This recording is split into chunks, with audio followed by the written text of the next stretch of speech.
It helps if I unmute myself, ladies and gentlemen, filmmakers and moviegoers alike.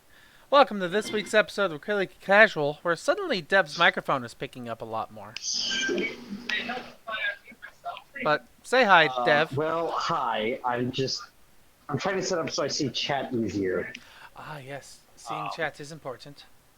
Yeah, I know seeing chat is important, and now I'm hearing myself. It's the same problem as last week that we ran into, and I can't find the remote to change the channel because I'm a fucking fool. You're trying your best. I have to.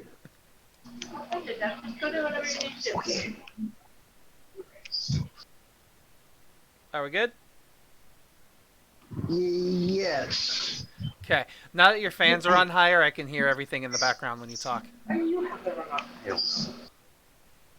Sorry, we're figuring out the disembodied voice here real fast. Oh, yeah, I think I borrowed it because my TV's a Vizio, so I used it really quick because I can't change the volume. Oh yes, things are happening. Yes. Hey, yeah, shush, Steven. Well, hi everybody. Welcome to the show this week. As Dev kind of figures out his audio things real fast, I'm going to transition us into the start, which is welcome to this week's, which is Unnecessary Spin-Off Week, Take 2, The Rockening. Because, Dev, your title was just pretty good, and I had to stick with it. The Rockening? Yeah. Unnecessary Spin-Off Week, The Rockening. I mean, come on. I mean, it was good. Yeah. We got two unnecessary spin-offs with The Rock. Right. So, we have movie one here, which is going to be The Scorpion King, followed by Fast and Furious Present Hobbs and Shaw. So, Is that really the real title for it? I think so. I thought it was Fast and Furious Hobbs and Shaw. I think it's Fast and Furious Presents Hobbs and Shaw.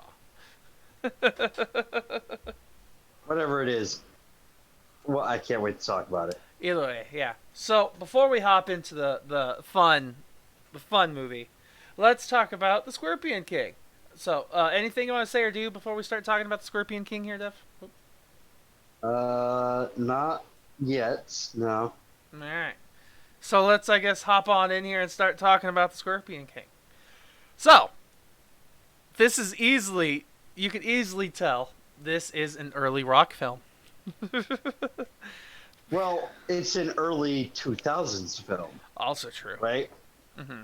Hold on, let me pull up IMDb because I don't have that up yet. I missed my computer. Yeah, you should get yours You fixed. tell? Oh, piss off.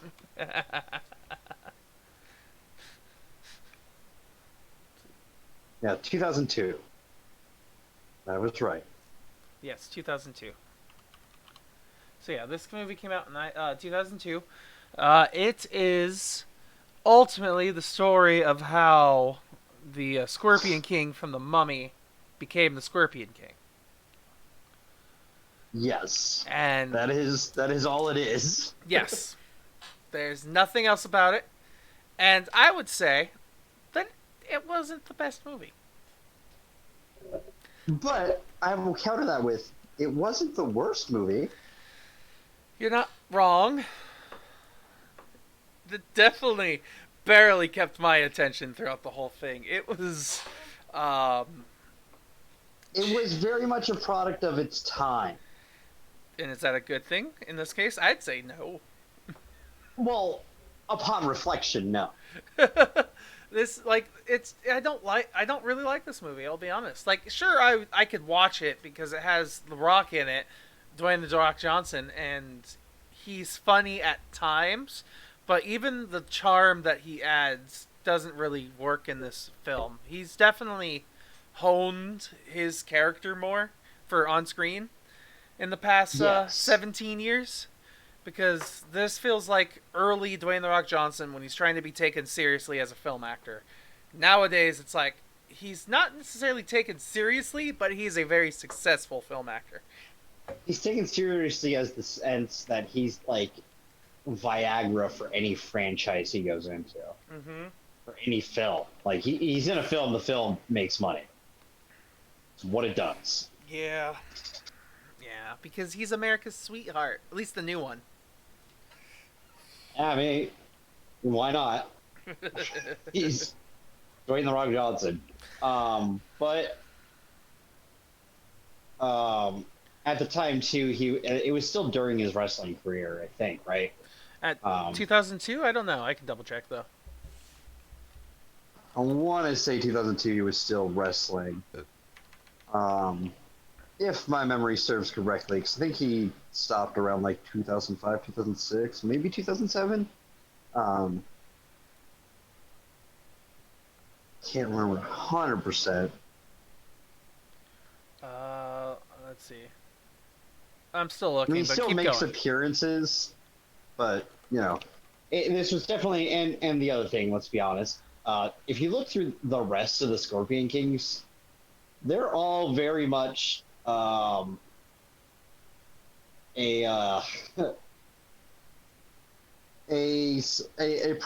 production from a wrestling standpoint. There's a lot of wrestlers in them from just looking at their posters for the other ones. So quickly, it looks like The Rock quit wrestling seriously in 2004, came back and wrestled from 2011 to 2013, and subsequently has only wrestled again one more time in a 9-second match in 2016 against. It doesn't really matter, but yeah, he hasn't wrestled seriously since 2013, but he was still wrestling when he made this movie. Yeah, that's what I thought. It's definitely early Dwayne the Rock Johnson acting, or Dwayne Johnson, since that's what he goes by now. It's just also the Rock is his nickname. So I don't know. Yeah. He's definitely really figured out how to act. Like, not to say he didn't know how to act in this, because he's very emotive. Yeah. But he's always been emotive. That's something he's very good at. His facial expressions are very vivid. But it's a very crap script Mm-hmm. Like, for a 2002 film. I'll be honest, I was hopeful because it's not spoilers, but at the very beginning of this film, there's a line that's like, "May the gods have mercy on you, because my brother won't." And I was like, "Huh, that seems like a good setup for this. What could be a cheeky little action comedy." No, it's not an action comedy. It's just a melodramatic action film that I like. It's fine. I'm not gonna watch it again, but it's fine. That's for sure. That's fair. I mean, Like, it's me saying what I'm saying isn't me saying this is a good film, yeah. but I also understand what was made during that time. Like, oddly enough, the most off-putting thing about this movie to me was the sounds and like the sounds of like the swords clanging and like all the sound effects that they added. Like, like there's a thing called Foley where where you make the sounds like of people stepping on rocks as they step on rocks and things like that, and they do that in every movie. It's just I don't think they did it well in this film, and it was, to me, off-putting. Like, it was overemphasized. Like, it was emphasized like it should be a comedic, dramatic swing, like whoosh, swing, clash, boom, all this exciting stuff, but it's still just ha ha ha, I'll stab you. It's just boring, weirdly sounding stuff to me. Overall, like, I mean, go ahead, Dev. no, I'm not gonna argue with you on that. Yeah, good to hear. I mean, I can agree with the whole sounds being off. I would say that's something that I felt was off about the film too. Okay. But I mean, I'll say this about it: it's really like it's got a way worse rep than it deserves, in my opinion. Because you hear this film being like torn apart by people. Mm-hmm. You know what? I don't know if it deserves that entirely. I mean, I'm sure if I actually like fully committed in watching this film, like just didn't take my eye away for a second and like wrote down notes, I would probably say this movie is pretty bad. But I definitely just kind of sat here and just stared and didn't really, I don't know. I didn't really let myself be over committed into what was happening in this movie, so I guess I didn't hate it as much as I possibly could have. Because... That's fair. And I'll say that, like, even if but you've done that with other films that are honestly fantastic, and like, so, I mean, you're not 100% wrong there either. So it's a give and take, and I feel like this one was definitely one of those, like, it's a good background film. Yeah, I will definitely put it on in the background. Maybe like as like if a family member wants to watch it while I'm cooking, sure, but like I can't think of anyone who wants this on in the background. Yeah, there's other films you could put on in the background that are better. I would most of the time if I'm looking for background stuff, it's gonna be MCU movies. Because you've seen them. Yeah, a lot. I've seen every single one at least twice now. Well, except for Thor 2 and Captain America Civil War. I've seen those once. Civil War you've only seen once? No, well, Civil War I've seen twice. The one before Winter Soldier was once. Winter Soldier is still one of my favorite MCU movies. Mm-hmm. So probably top 5. We'll talk about that once we get to the next MCU movie, where we're re-ranking everything. We may have to just do that every time we watch the film after the next one. Probably. All right. So, Dev, I think this. Go ahead. Well, I'll say something about this film. It's very campy 2000s, where movies like this weren't really refined yet. And by that I mean, like, the 2000s was a weird, like, early 2000s, late 1990s was a weird era for films because things were changing a lot when it comes to film. Technology was advancing at a really strange rate back in the early 2000s. Yes. Like, things were looking really great in some places and looking fucking awful in others. I take Mummy 2, Scorpion King Returns, and Star Wars during that time. Star Wars looked awesome. Like, even though the prequels are sort of coming around as being less hated lately, which I'm okay with. It's because I still have a lot of issues with Attack of the Clones and Phantom Menace, but I can appreciate some of the stuff in them still. But if you like, and one of those things is the worlds. The world building, just by visual standpoint, is awesome in those films, because like you have entire CGI worlds, but they feel alive in a lot of ways, despite it.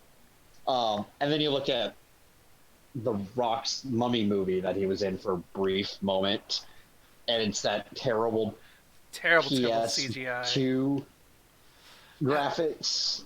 I want to talk to you about that in a moment, but we can go on.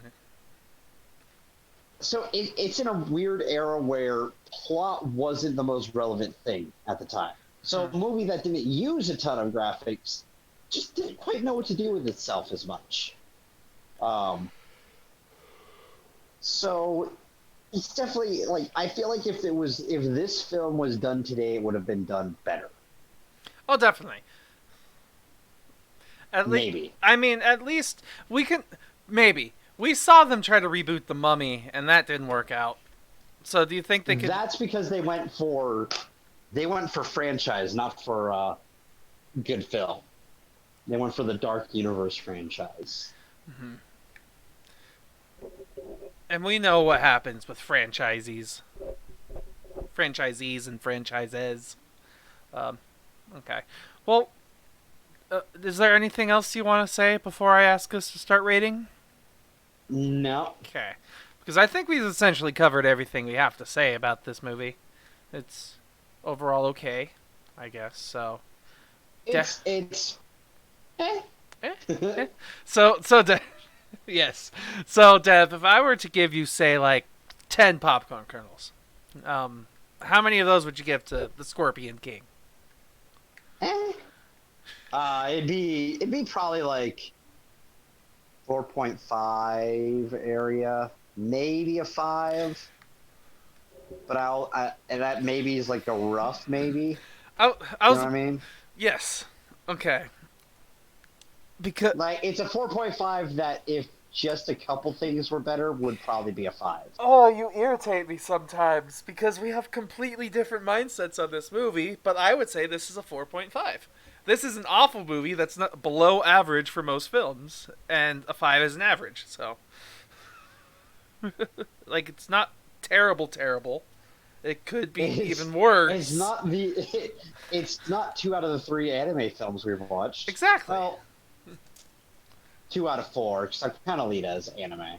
Yeah, Alita was okay. Alita was visually spectacularly cool, but had some plot issues. But that's our opinion. But it's definitely not as bad as like Full Metal Alchemist and Death Note, which are 2 of our worst films. Yeah. And Despicable Me 3.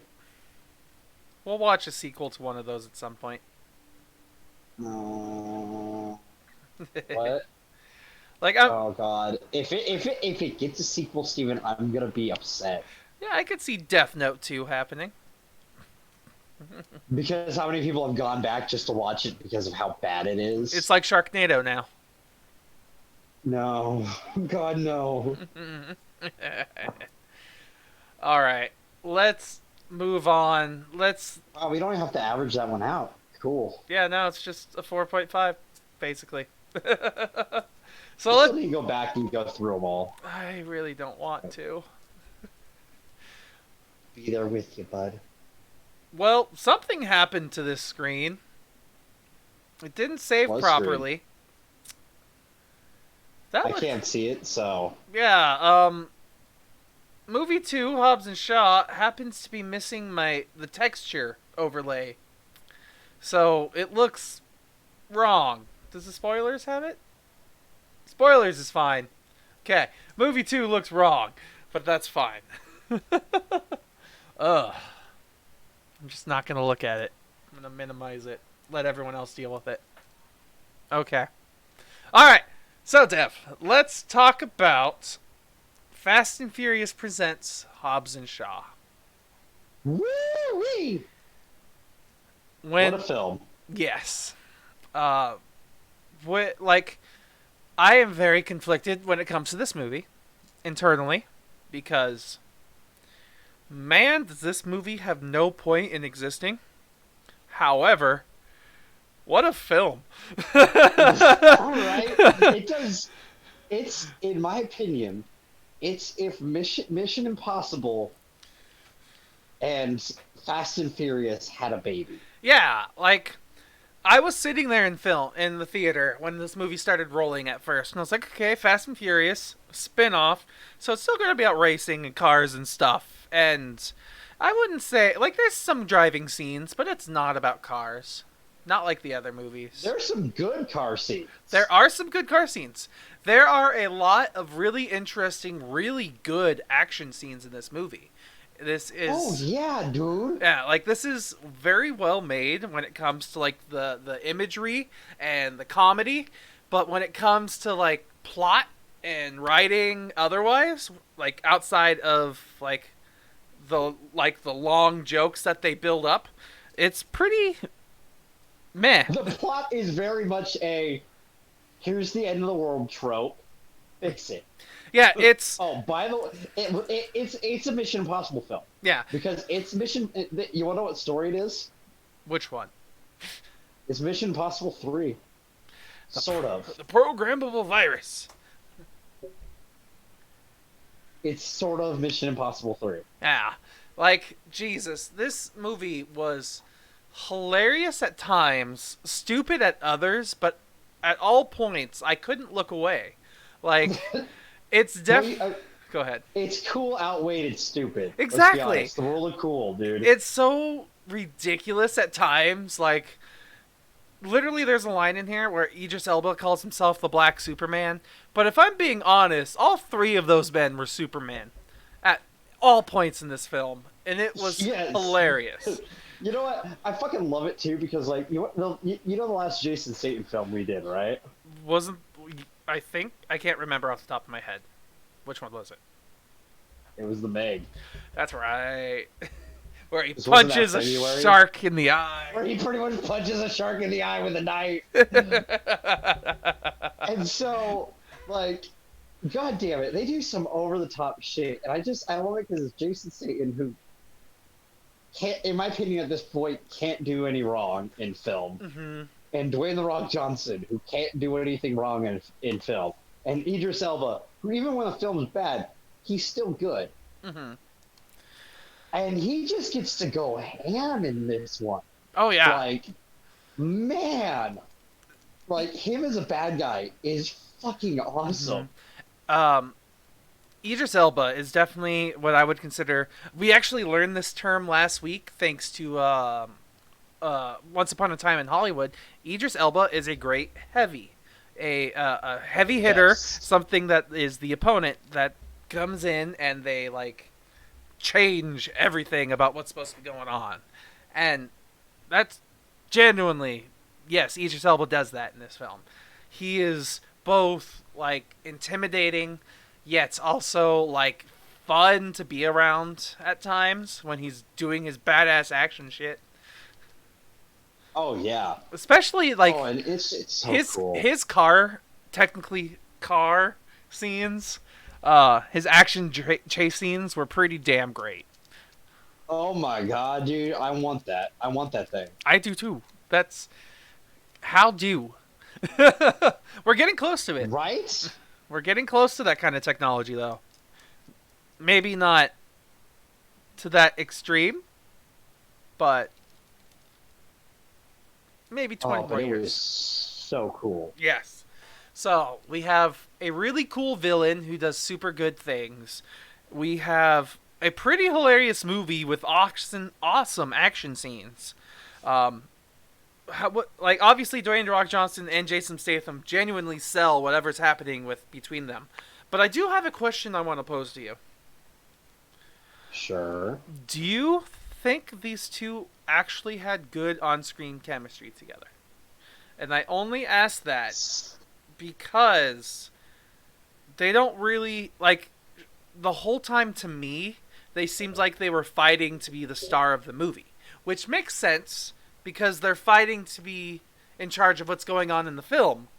But it just doesn't seem like they quite decided who's supposed to be the funniest person. I think that's part of how the relationship works so well for them. And I don't know, did you watch Fate? No. But I You heard... didn't watch Fate and the Furious? I heard that one was way too serious.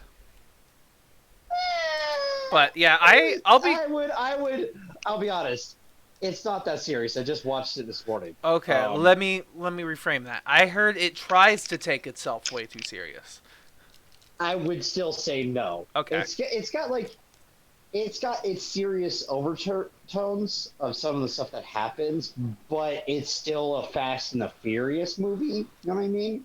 So like, it's serious in a way that is acceptable in the Fast and the Furious world. You know what I mean? Like, if I had to be honest, Fast and the Furious to me, at least after I stopped watching it, like, I can't even remember. This is the 9th movie in this franchise. Not Fast, but, like, I can remember at least 1 and 2. I think I saw 3.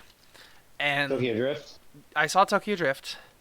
I don't remember much after that. I know I've seen a couple after, but I just kind of stopped watching them after a while. So the films in order of release go The Fast and the Furious, Too Fast, Too Furious, Tokyo Too Fast, Drift, Tokyo Drift, and then it goes Fast and Furious. Right. They drop the thes. Then it's Fast 5, Furious 6, Fast and Furious 7, the The fate of the eight. Fate of the Furious, which I've just called Fate. Yeah, It's Fate. it's fate. You got to emphasize the 8. And then there's this one, Hobbs and Shaw. Most of the timeline is in that order. Besides, Tokyo Drift takes place in between 6 and 7. 6 and 7. I knew that much. So that's the only one that's a little out of timeline order. But in all honesty, 8 wasn't much. 8 wasn't more serious than this one was, in my opinion. Okay. So, which is what kind of works for this franchise, like having somewhat serious plots and some surprisingly serious beats in there about humanity and everything, which I didn't expect, but somewhat worked for the film. I mean, I'll be honest, I never at any point thought they got overly serious about anything. Even when they were trying to be serious about family, which is the whole, theme behind all the Fast and Furious films. I thought that it was just them just trying to at least connect the plot a little bit. It didn't feel heavy to me. It didn't feel emotional. Which is, I'll say this, for a Fast and Furious movie, isn't a bad thing. Yeah. If I think Fast and Furious, I think over-the-top action every time. Most of it with cars, of course. Jumping from skyscraper to skyscraper. Works as a spin-off. Yeah. Because they were this is a spin-off for the Fast and Furious franchise. But with Hobbs and Shaw, which aren't the drivers of the universe.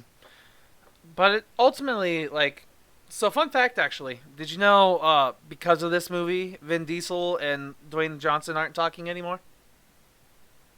Because...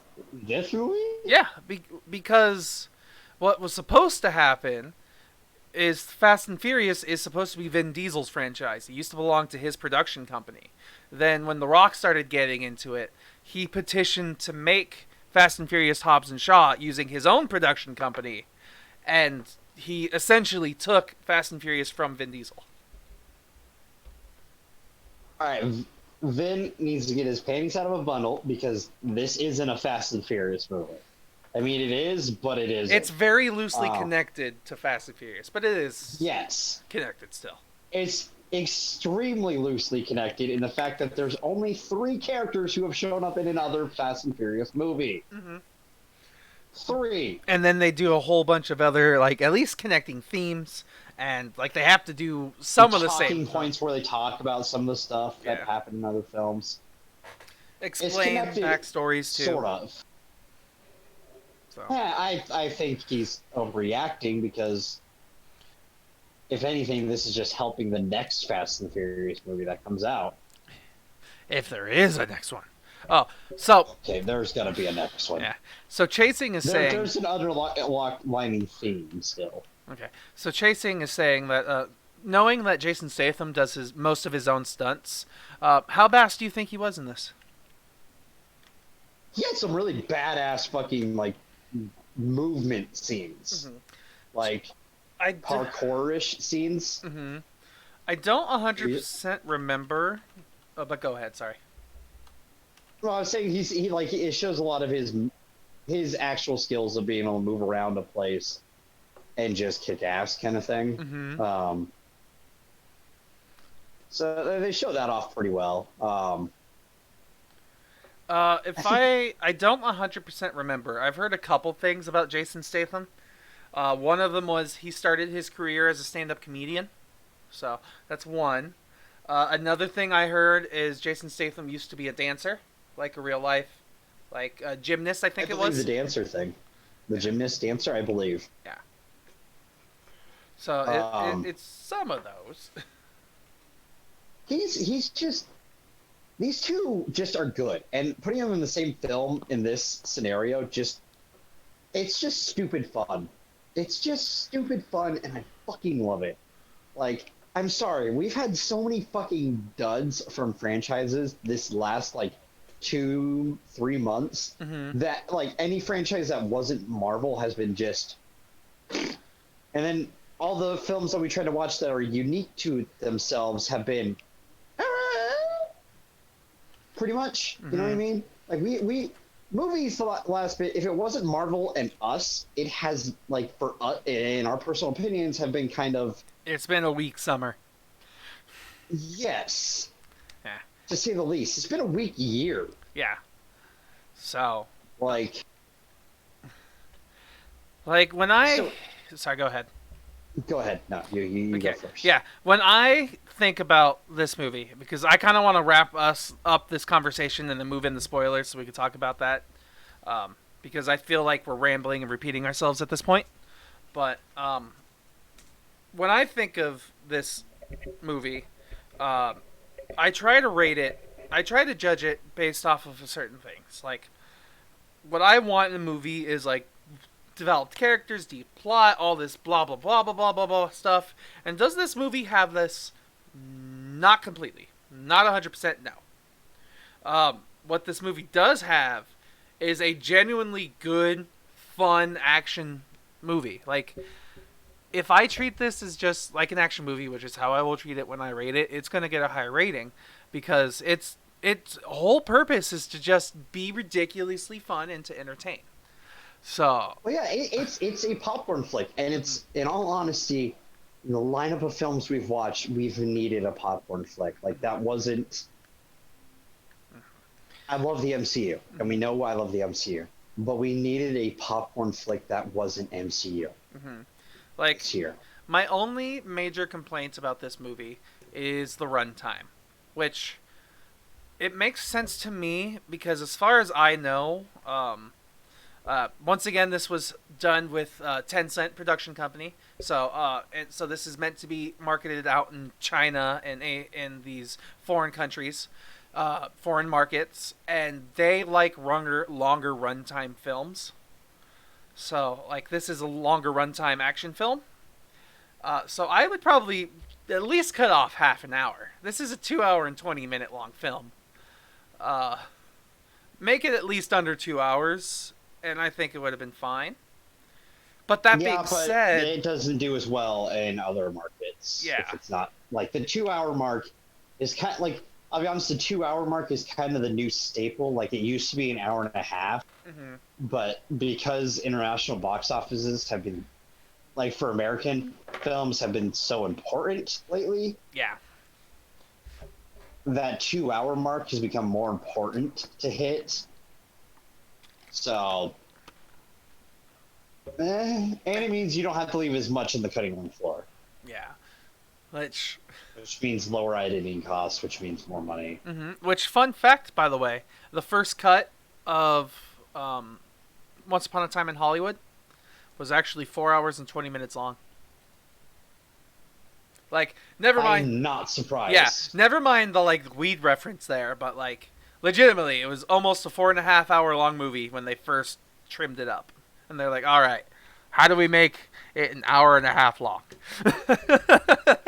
They made it 3 hours almost, Steven. Yeah. 3 hours and 40 minutes, I believe. So. Is that really how long it was? I believe so. I don't remember. I'd have to pull up IMDb. I've got it. Hold on. Okay. But. I'll find the runtime. Is there any? It's a 2 hour, 45-minute film. 2 hour, 45 minute. Okay. So, is there anything else non-spoilery that we want to talk about before we get into spoilers? Am I allowed to talk about one of the cameos? No. Well, yes. Okay. Don't say who, but I'm pretty sure I could figure it out. Based on who you're talking My God, I didn't expect it, and it was great. It was Are you two of the cameos, honestly? Yeah, are you talking about the cameos? Second There's cameo? Two cameos. Are you talking about the second cameo? Both. Okay. Both. Yeah, both of them are great. Both cameos are fucking awesome. I very much like the second cameo better than the first one, but the first cameo paid off better throughout the whole film, I'd say. Like just like don't get me wrong, I enjoyed the first cameo and everything that happened afterwards because of it, but it was very stereotypical of him. Yes, which Yes, it was. which is the only reason I don't enjoy. Like, I don't enjoy it as much as the next cameo that comes in, because it feels even more out of nowhere, but it feels more organic to the situation of this movie to me. That's fair.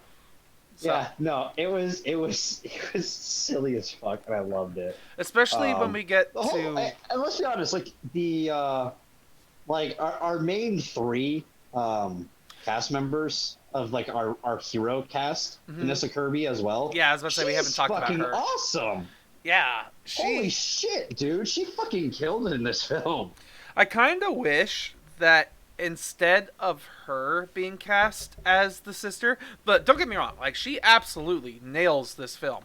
Like, she pulls together the dynamic of the two other actors. Like, she fills in their dynamic perfectly. It's awesome. However, I would have preferred what's her name? Let me look it up real fast.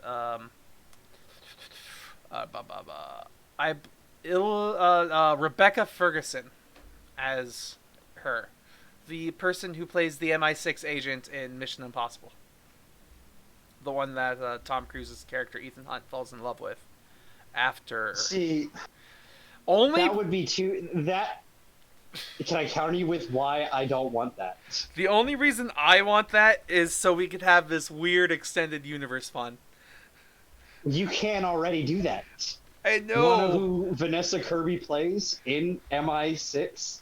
Who's that? She plays the White Widow. That MI6 operative. The White Widow. Okay. The one who Tom Cruise goes to meet. Yeah, but she's behind the scenes. She's not an MI6 agent in that. No, she was. They told her, like, towards the end of the film, it's like, yeah, she got traded. Whatever his name is, asshat villain, is now in MI6 custody, and it shows her there. She might have been an informant, maybe, but she wasn't an MI6 agent. Why would they give her him? Yeah, she was. I do not think she was. She was MI6. That's the whole reason why these two films can be connected. She was MI6. She was the bad girl. She was the stockbroker. No, she wasn't. Yes. No, she was MI6, who was using her grandmother's who was in the first MI film, house as a way to be an MI6 like person in like deep cover. Hold on. I'm gonna look it up. I'm reading through it right here. It says her IMDb at least says that she is an activist and a philanthropist who funds her work through illegal arms dealing and money laundering. She accidentally aids the CIA and Ethan Hunt in their heist to find Solomon Lane and give him to MI6. Hold on. Unless it's different. Well-known activist. Unless this one is slightly different.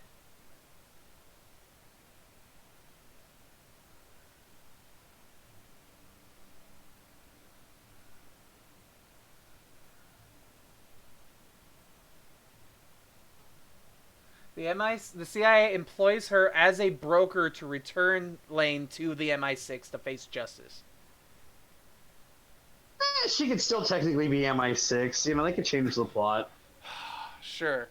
But if it was Rebecca Ferguson, then she would absolutely be MI6, and these movies would be connected anyways. Her character's name doesn't end with Shaw. Oh well. You'd have to change that, which just there's more to change then. Well, hi Jay. Still. Yeah. Still, her character could be the same character, because she's from a family who does some. Her mom's not, I mean, yeah, her mom in this 3-2-2. movie did some shady stuff too. So, it can still work. Her mom's mom could have been Max from MI1. It could still work, man. Maybe, sure. So Jay and everyone in the chat, this isn't actually the actual showtime from now on. This is just the showtime that we could do this week. Starting next week, it'll be Mondays at 6 p.m. Next Monday is still going to be late, though, like 7. Oh, yeah. Next Because Monday my is work going to be schedule. late. But then the week after that, it'll be Mondays at 6 Maybe, p.m. I think. Well, we I need to think figure it that should out, be. Div. We said 6, I damn don't it. have my schedule. I know. I don't have my schedule yet. Sorry, I don't have my schedule 2 weeks from now yet, okay? I get that on Thursday. Fine. All right. I'd like to nail down. Relax. I was trying to get my fucking schedule set this week, and it didn't go through next week. It goes through the week after, hopefully. This is a discussion for after the show. Fine. Okay. People were asking why we were on right now, so I answered. Meh. All right. Because it's a weird transition time Yeah, we're figuring it out. for us. Don't worry. With me not having a PC and us transitioning over to Mondays, like we announced last week. So it's a multi-step process due to the fact of schedules. Yes. All right. Now, is there anything else that we want to talk about before we move into spoilers here?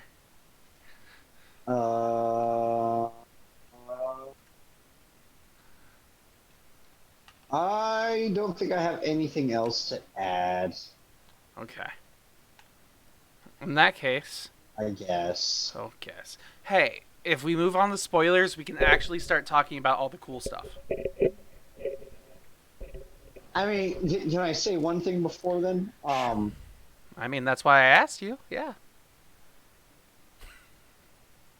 This is definitely setting up a bigger arc for the Fast and the Furious franchise as a whole, which kind of works given what happens in Fate and the Furious. If you know what happens at the end of Fate and the Furious, I don't. I know you don't. You didn't watch it. Mm-hmm. I did. I understand that. The villain in this one may potentially tie into the villain in that one, which could work, and we could have like almost a syndicate-esque entity from like Mission Impossible and James Bond in the world of Fast and Furious, which surprisingly I'm okay with. So, oh, I do have one other question now that I thought about it. What do you think of the moral of this movie? Which is like the whole family thing, I guess, in this instance. Like, do you think that this movie pulled it off? what moral are you talking about? There's a couple. It's more or less the overarching theme of this movie is family. Yeah. There's another that's one as in well. everyone. Yeah, of course. Like, they use the whole family metaphor with, and they intermingle that with technology, of course. But, like, how well would you say that they accomplished their overall, like, theme in this film? Because, like, I say they fine, of course. Like, it's funny. This movie's funny. It does okay in tying in a theme because it does okay in tying in a plot because this is mainly just an action film. But, like, I would ultimately say it's okay.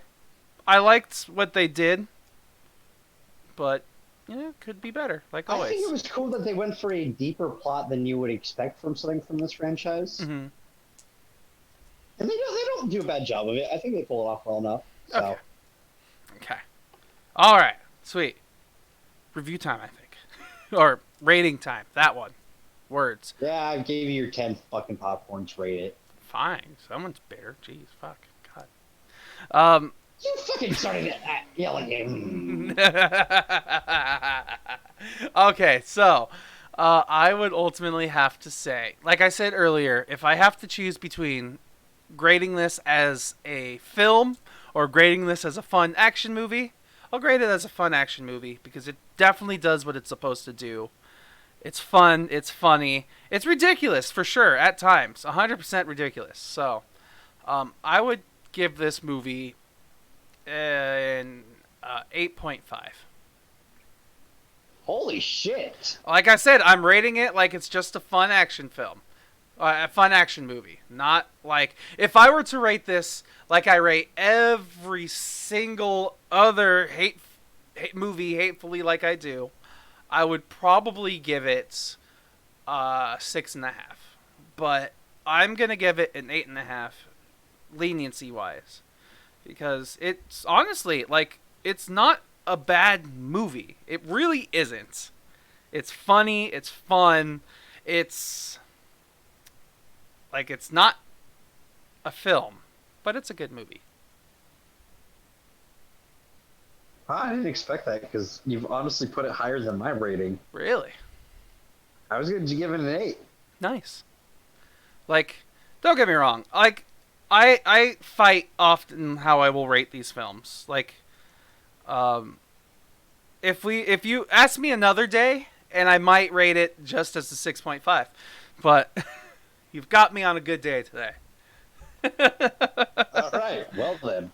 It's just I think ultimately with me it's just, even though it's not completely original, it's still kind of a breath of fresh air. It was actually fun to watch this movie compared to other movies which have been a dredge, like crawling through mud to get through all the way. So yeah, we literally crawled for one of them. references. Okay. So we're hopping Let's on. never talk about that week again. Fine. Let's talk about spoilers for Hobbs and Shaw. So if anyone doesn't want to have this fun, funny movie spoiled, especially the cameos, because the cameos are really good if you don't know who they are. Yes. So, you've got, I say, 20 seconds at most before we start spoiling. Is there anything you want to talk? Let's get ready to spoil. Your noise get cut out at the bottom, unfortunately. There you go. Nice. Alright, it's been 20 seconds. Let's get ready to spoiler. Let's get ready to spoiler. I wonder how it'll go. So, what do you want to spoil first, Dev? What is the thing that we just have to talk about first?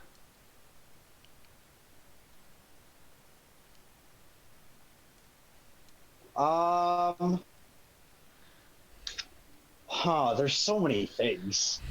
Okay. Oh. No, I Do you understand. want to do cameos? Sure, let's start with cameos. So, let's start with my favorite, because the first cameo has more importance throughout once we get to the end. So, my favorite cameo happens to be from, his name is Air Marshal Dinkley. Yeah. Air Marshal Dinkley, and it is none other than the one and only Kevin Hart. Yep. Did not see that coming. Like, one thing that I absolutely love about this movie is that both Hobbs and Shaw continuously just tell who is who by looking at them, which is one of my favorite things, especially when it comes to this movie. Is like, they just typecast everybody just by their looks, and it's hilarious. And then the back and forth between Air Marshal Dinkley and these two is amazing to me. God, that was such a surprise cameo too. Yeah, like the first cameo was like, okay, that's funny, that's good, and then they made it even better by adding a whole other unneeded, still hilarious cameo.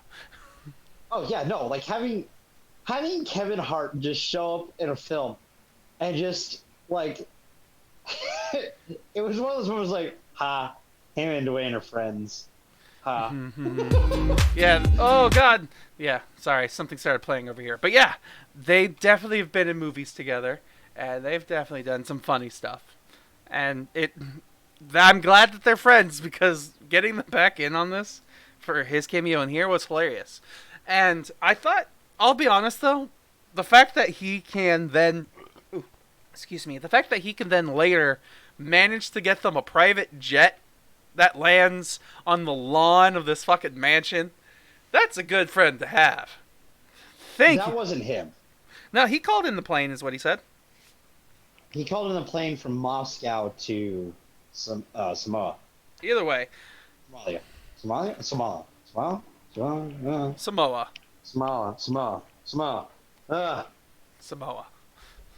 I'm falling apart here, man. I'm tired. No, I get it. It's been a long week. And it just started over today. Fuck. That's what he was talking about. Yeah. But either way, Fire Marshal Dinkley, or Air Marshal Dinkley, good character, good cameo. I liked it. It felt in theme for this movie. Like, the tone for the comedy was good. That's why I liked it better myself. However, the one that means more in your favorite cameo is who? Oh, yes. Well, let me find his character's name. If it's on here, it should be on here, right? Something with a T, I believe. You know what? I could just Control F and look for his name. You can do that. Locke. Okay, I found him. Yep, Locke. CIA agent Locke. Uncredited. He's really not credited in the credits? Probably to surprise people. Okay. Because there's a lot of uncredited on this one, but yeah, there are, yes. Him being uncredited is due to the fact that they probably don't want to tell you who it is, who's just randomly showing up in this film, and steals the show every time he's in the scene. I guess, sure, yeah.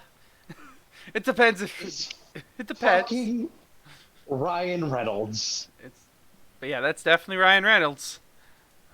It's Ryan Reynolds doing just Ryan Reynolds things. Yeah, like that's what it is. Like, don't get me wrong, Ryan Reynolds in this movie was hilarious, even to the degree of obsession that he has with the Rock, with Hobbs, and how he made a fake tattoo, or at least I hope it was fake, that mimicked exactly what the Rock's actual real life tattoo was.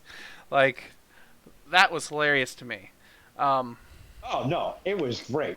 Mm-hmm. Everything he said was funny in some way or another. Mm-hmm.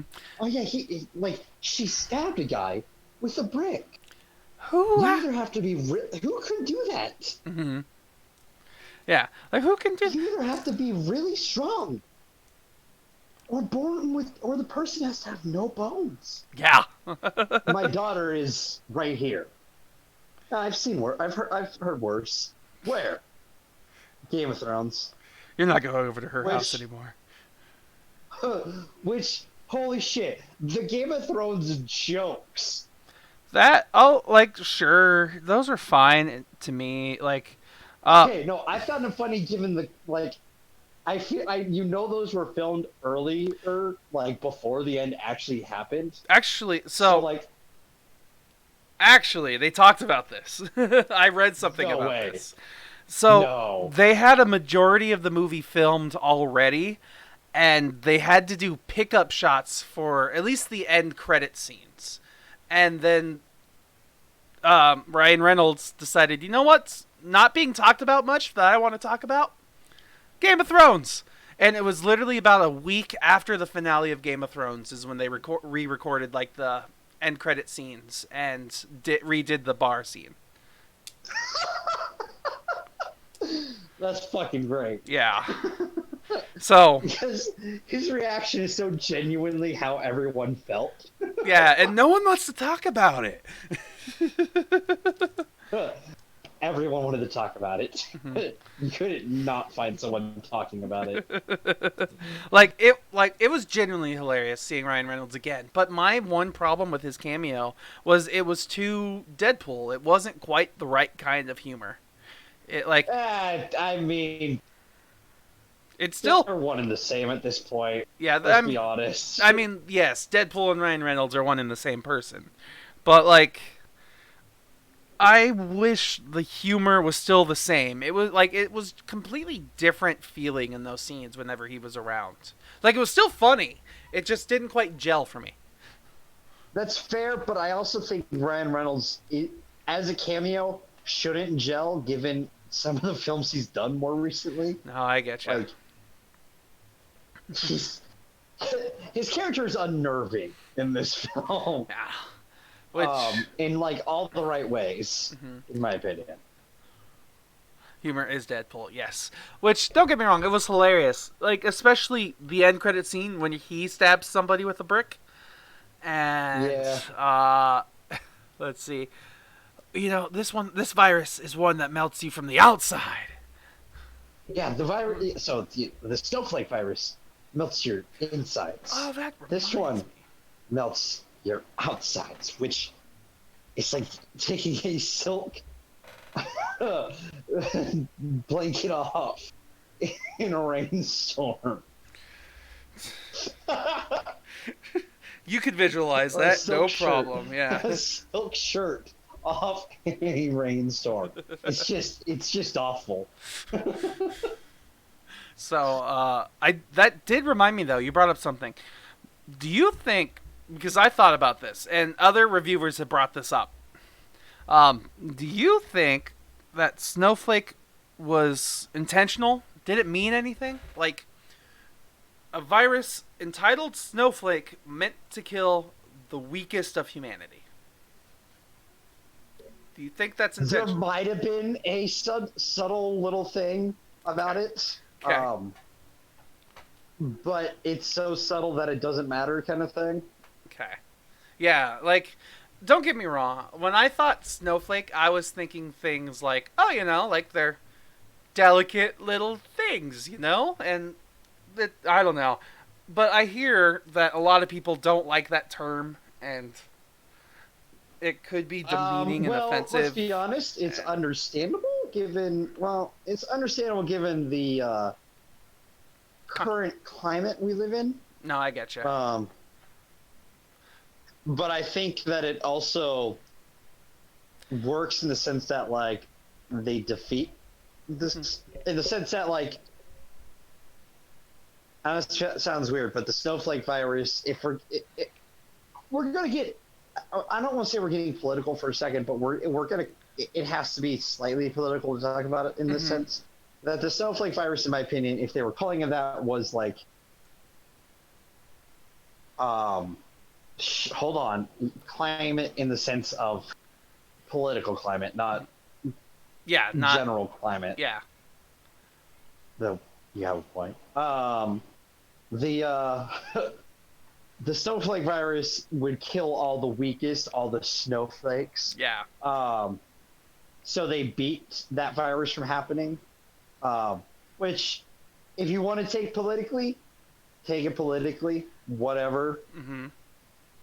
However, like the reason I don't take it politically is because it's Fast and Furious Hobbs and Shaw. There's absolutely no way that they decided, oh, let's make this one thing really political and really deep, but barely mentioned. Well, I mean, yes, that's fair because there are other like slightly political and very deep thing.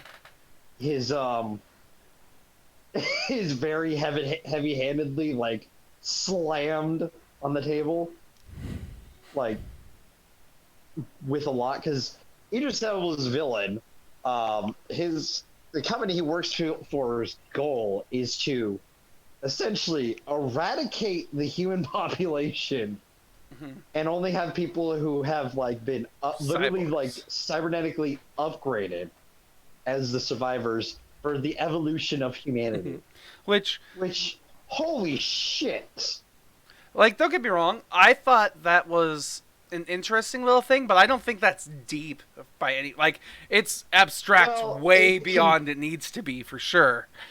It can be taken like politically and stuff like that because it's a oh yeah, I would definitely cleansing like of the world for where the strong in whatever their eyes are survive. Like, I don't really, they choose who the strong are. Yeah, I get you. Like, but I don't really see that as like being political itself. I more or less saw the whole like machine thing as just a counter to the family argument. Like, we as a society are more bent up on being, oddly enough, us doing a live podcast on twitch.tv/HQ are bent up on social media and technology and like just being connected at all times. While this movie was about telling people it's about family and getting to know those being around, like getting to be with your family and being kind to humans and just society as a whole. You can have both. I mean, sure, you can have both, but is that what they really intended? No. Um, See, my thing about the family theme wasn't that. It was more that like family like is very human. Mm-hmm. Um, that it's something that is a very human thing for us. Yeah. And honestly, this is a theme that's slightly carried over from the Fate movie. Is that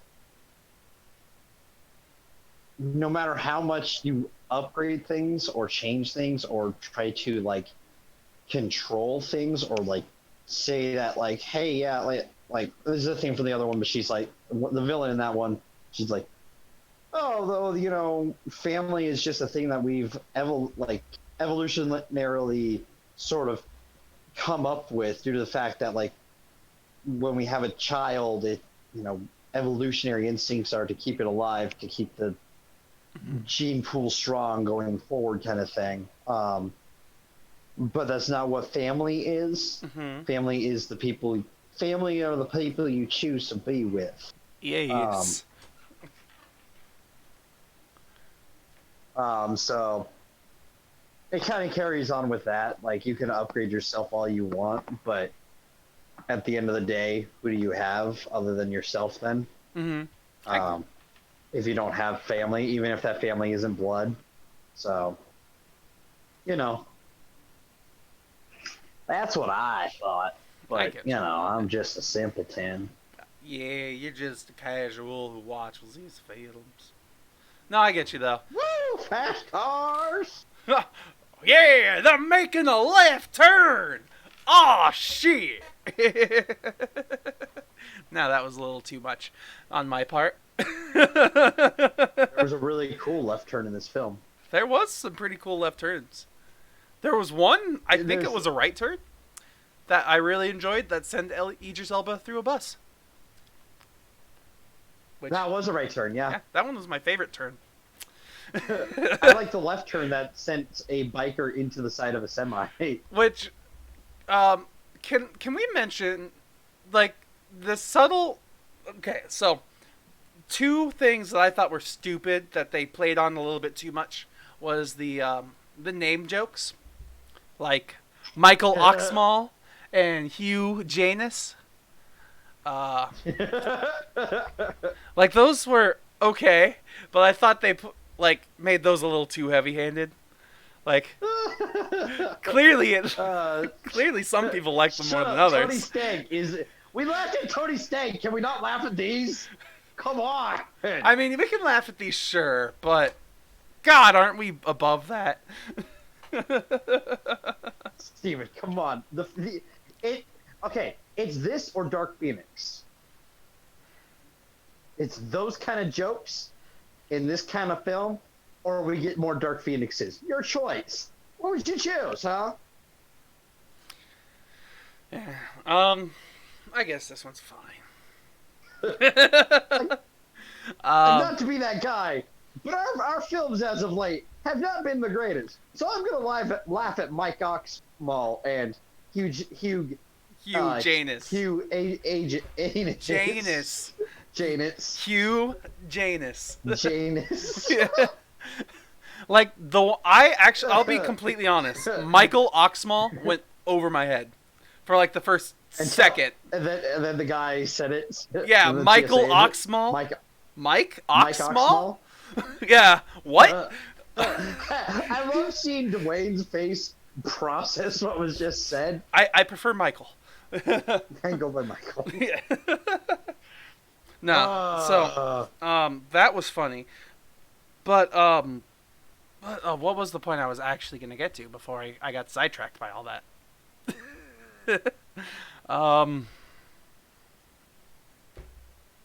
Nope, can't remember. It'll come back to me at some point. Oh, but it's just a stupid good popcorn film. Yep, stupid good indeed. Let's see. Let's see.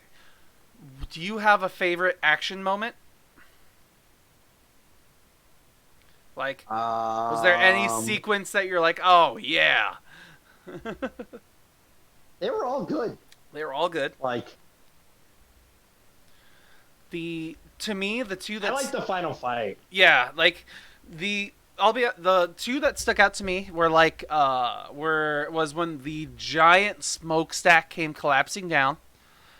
Like that was good. That was really cool to watch and to see and stuff. But altogether, the whole entire fight. Let's see.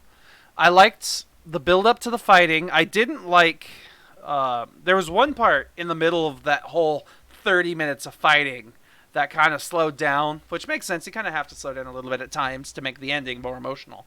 But like, there was such stupid, ridiculous stuff that made it so worth it. Like the fucking car chain on the helicopter. Oh my god, I love it. This is the shit that like part of my brain is so pissed off at, right? My logical sense. Because they literally like throw hooks and they perfectly land every time where they're supposed to go. Yeah. And I'm just like, there's no way. There was no possible fucking way you could actually do that. There was literally someone in my theater who said, "Oh, fuck you," when that was happening. Like, I'm not surprised. Yeah, it wasn't even me. I said similar in Furious 7 when Paul Ryan's character jumps and grabs a spoiler of a car drifting across the edge of a canyon because he's jumping out of his car to grab it. His arm would have been ripped off. Yeah. But it's Fast and the Furious, so I'm like, fuck it. Because in, Fast 6, there's a scene where Dominic Toretto launches himself through a fucking windshield to catch Letty in another out car. of midair between two bridges and lands on another car. Yeah. This is shit to just be expected because it's pure spectacle. Which, boy, does that fucking logic out for a second. Yeah, which, don't get me wrong, that whole entire sequence where it's car starts getting lifted up, Rock grabs it and pulls it back somehow, and then, he slams on the brake to get him closer. Jason Statham does, but then the second car clings on, and it starts lifting up, and the third car, and then it starts, and then once they actually start getting landed again, they all sequentially, one at a time, hit moonshine in order. Not just moonshine, like nitro boost moonshine, and it sends them. It's nitro. They were just jokingly calling it moonshine. It's a reference to the essentially the runners. During the what is it? 1920s. Without alcohol. Prohibition? Prohibition. Fuck, that took me way longer than it should have. But you had, alcohol runners or moonshine runners, stuff like that, so. Mm-hmm. Oh yeah. That's kind of what it is. It's the moonshine for your car. Let's see. But yeah, it's Oh. Are you seeing if that's actually the reference? No. One other thing I wanted to talk about, but keep going if you had anything else you wanted to say. No, you're good. Go ahead, bring it up. Final fight between Jason Statham and The Rock versus Idris Elba.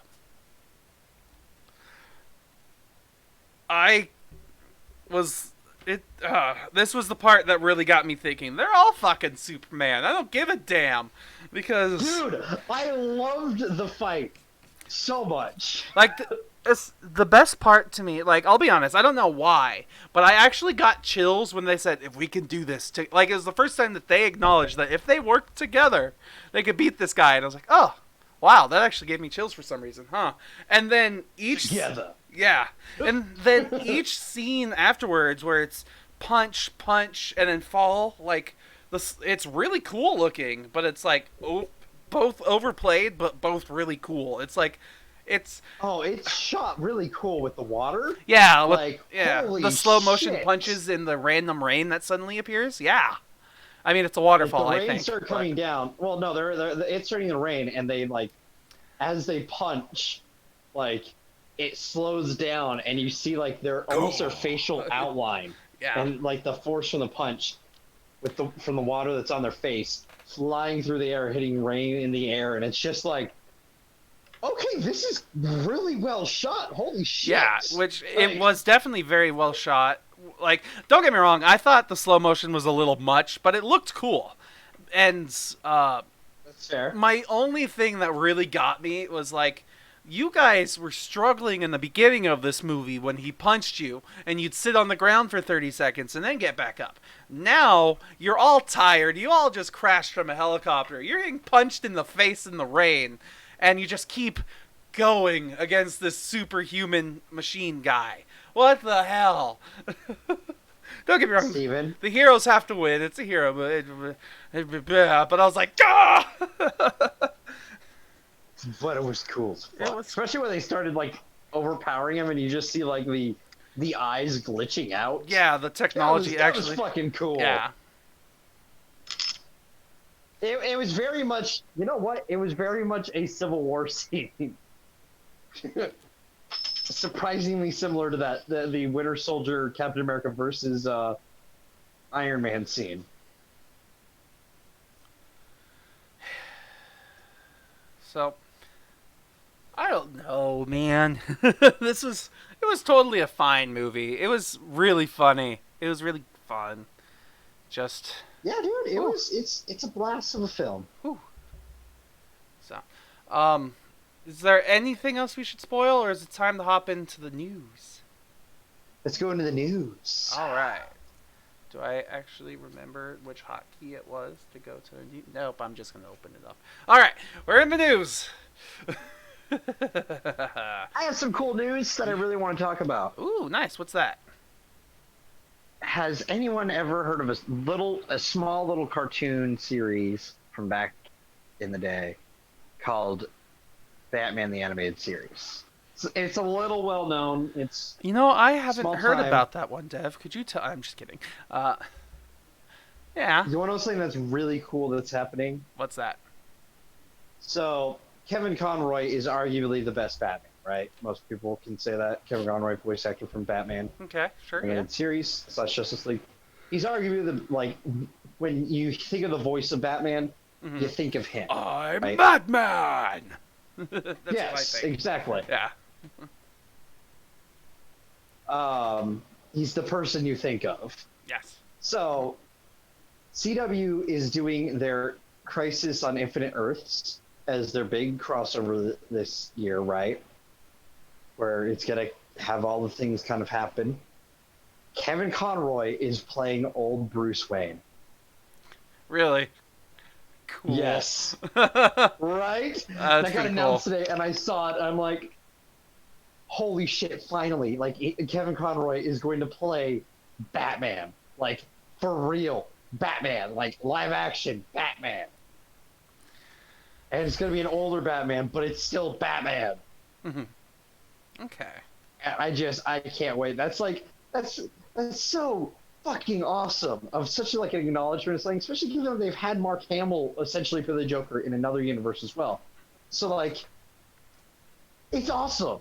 Like I cannot wait because if they're smart, please have one scene where those two interact with each other in some way. That would be Like, nice. Yeah. do you know how fucking awesome that'd be? Too awesome. Because also, do you want to see the other stuff that they've already talked about? What's that?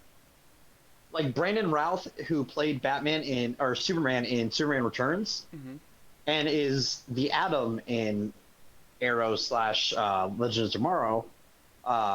He plays Ray Palmer.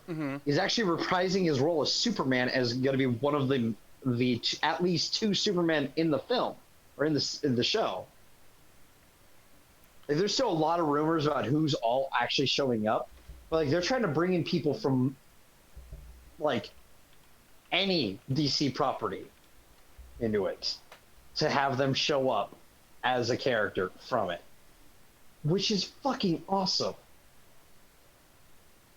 Like that's such a like for a TV show series, you know, a TV universe, right? The Arrowverse. To acknowledge, like, to try to just acknowledge as much of the history of the visual version of their media, like their screen performances of their properties Okay. for DC, and just try to bring in as many as they can to be like just to acknowledge that this happened. That's awesome.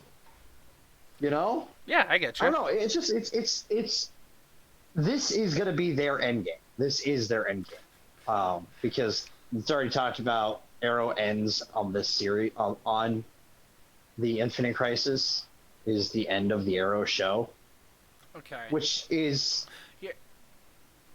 is a very fitting end for the show. Okay. This is what starts that entire franchise. That So actually, that kind of reminds me about something. But go on. so I'm looking forward to it.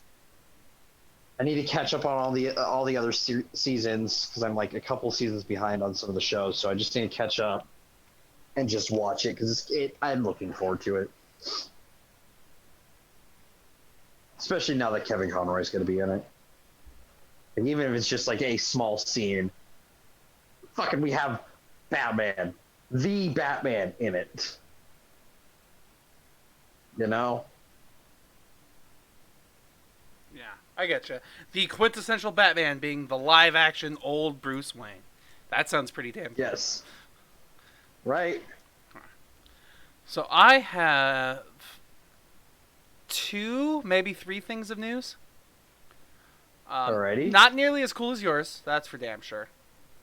There. Yeah. So thing 1 is just because I was interested, I wanted to see box office, opening box office numbers for Hobbs and Shaw. I don't have anything to pull up, so I'm just going to talk about it. So domestically here in the U.S., it made $60 million, which puts Hobbs and Shaw at first place for the domestic box office this weekend. Which is pretty cool. Which, not surprising. Yeah. So Fast and Furious does really well at the box office. So, that being said, can you possibly guess how much it made altogether, including like overseas? What was that? Can you possibly try to guess how much it made overseas too, like altogether overseas? No, I'd have to look that up. So right now on opening weekends, with including what it made overseas, $180 million. So it made $120 million in overseas box offices. Twice Not as much bad. as here. Yeah. Not surprising either. So that was the little first thing I want to talk about. So as you can see, movies in foreign movie areas, very good. Markets. Yeah, good markets. That's the word you're looking for. That one. That was the word I was indeed looking for.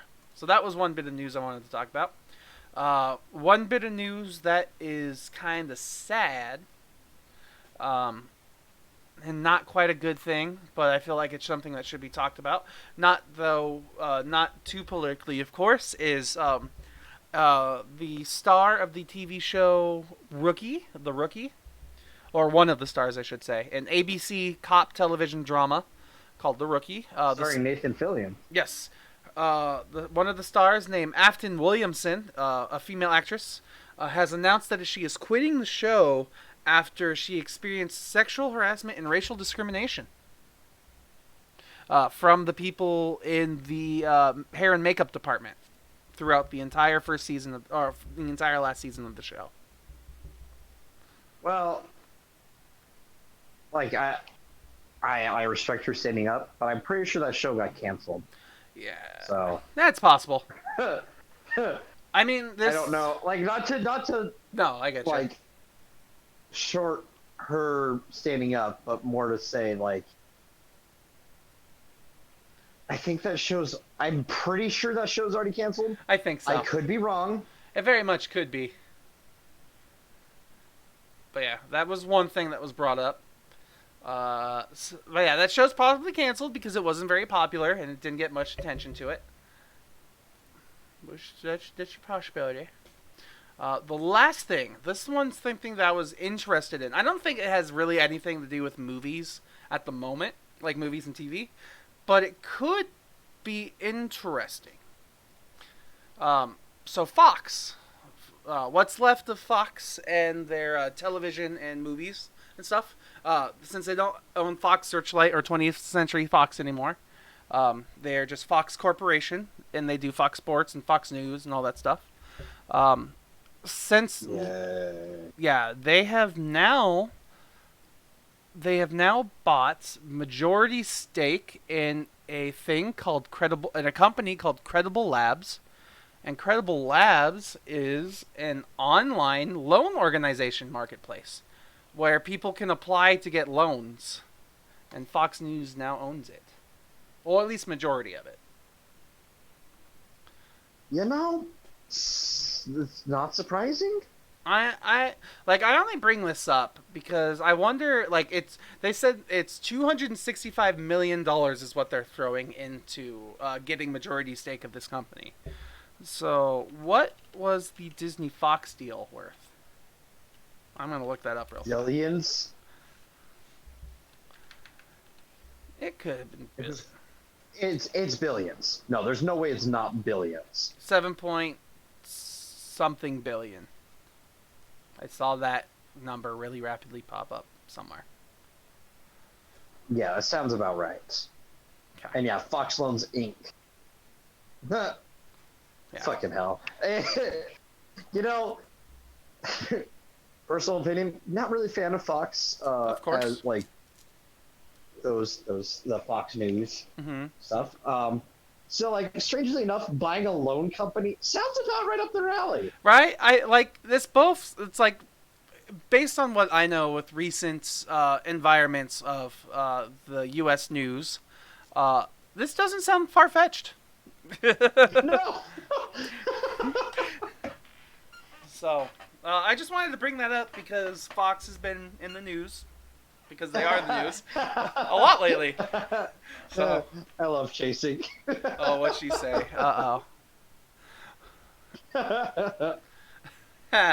You're not wrong. You're almost definitely not wrong there, chasing. Okay. God damn. I'm gonna see if there's any other news real fast, but I think that's pretty much it. Unless there's any. Do you have any other thing? Oh, did we mention the Italian Job reference? Oh, no, we didn't during spoilers. Yeah, Oh. I just remembered that. Jason Statham owns a Mini Cooper. It's not really a spoiler, but Jason Statham owns a Mini Cooper in it, in his car garage. And he's like, yeah, got that from doing a job in Italy. And I'm like, yeah, I sat there, I was like, no, fuck you. That was my thought. I was like, okay, come on. It was funny. Hey, you haven't watched The Italian Job, sir. But that is one of my favorite heist films, so. Because it's silly. Let's see. The Flash movie, A History of Delays So Far. Ah, yeah. Oh, yeah, no, that's still. I've heard Ezra Miller's out. Ezra Miller's back in. It's a mess. DC is still not getting it together yet. Oh, that's one thing I saw. So, the releasers of Avengers Endgame talked about who is the most powerful Avenger. I think it was Anthony Russo who said that it is Scarlet Witch. Wanda Maximoff is the most powerful Avenger. And we will learn about that in the Doctor Strange movie when it comes out. Yeah, I have a big feeling they're going to set up House of M, which is going to be pretty rough. It's going to be cool, though. Oh, yeah, without a doubt. Okay. So, yes, there was that. I think that's it when it comes to news. I have nothing else that I can think of. So, let's talk about next week's movies. What are next week's movies? Let's see. I'm trying to... Is this a torture week? I can't remember if this is the torture week. I can't remember. It's really small on my screen. Oh, wait. I made the wrong thing bigger. Hold on. Oh, God. I think it's torture week next week, isn't it? Next week is Stories to Tell in the Dark and Pan's Labyrinth. Okay, so that's not a torture week. Yeah, it's Guillermo del Toro week next week. Woo!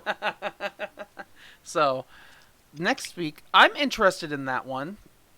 Don't get me wrong, I'm not super interested in Scary Stories to Tell in the Dark, but it's Guillermo del Toro. So, he's going to do well. Especially because it's Pan's Labyrinth. Who doesn't enjoy getting freaked out by Pan's Labyrinth? It's going to be a good week next week. And then the week after that's torture. Yeah, the week after that's going to be hell. So we're going to ignore that for now and not talk about it. So, anything else? No. All right, I think we're done here. Hopefully, 2 of our shows will be back running as soon as my PC's back. Hell, We're still... Go ahead. Go ahead. I was about to say, if I'm being completely honest, this next week, even if no one else is going to join me, I'll freaking take over the Horror channel and do Hardcore Game Night. It's literally a gaming show. We can do whatever we want as long as we're playing video games. I know that's not quite what you want, but it's a show that we should keep going and do whatever the hell we want with. So if no one's joining me, I'm taking it over.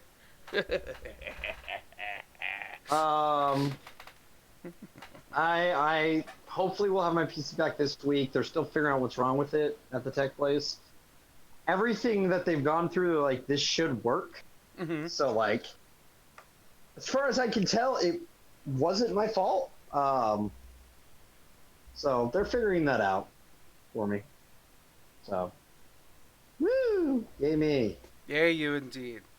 All right. Well, we just got a very unfortunately timed host because thank you Fox Pixar for the host. Fox Pixar, legitimately, for the host. But we are signing off for the night here. So, thank you for joining us this week. Oh, wrong button. That's the right button. So thank you for joining us this week on this episode of Critic the Casual. You can join us normally on now Tuesdays for Third Player Optional, hosted by K4J and Torn. We'll figure that part out, actually. Hosted by K4J and whoever he feels like having host with him. On Wednesdays, we have Hardcore Game Night, where it's our new gaming podcast, or gaming show, where we just play games. Thursdays, once Dev gets his computer back up and running, we will have our Har Har podcast, where it's just all of us from Har Har talking about random stuff. And yes, from around the Twitch community. Exactly. We'll give us a follow on Twitter, join our Discord, because we have that now. We didn't used to, but it's a thing that we have now.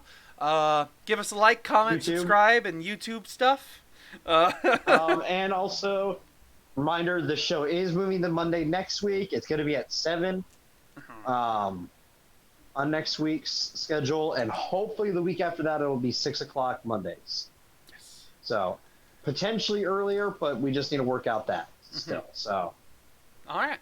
So with that in mind, thank you for joining us, everybody, and we will see you next week for Pan's Labyrinth and Scary Stories to Tell in the Dark. bye!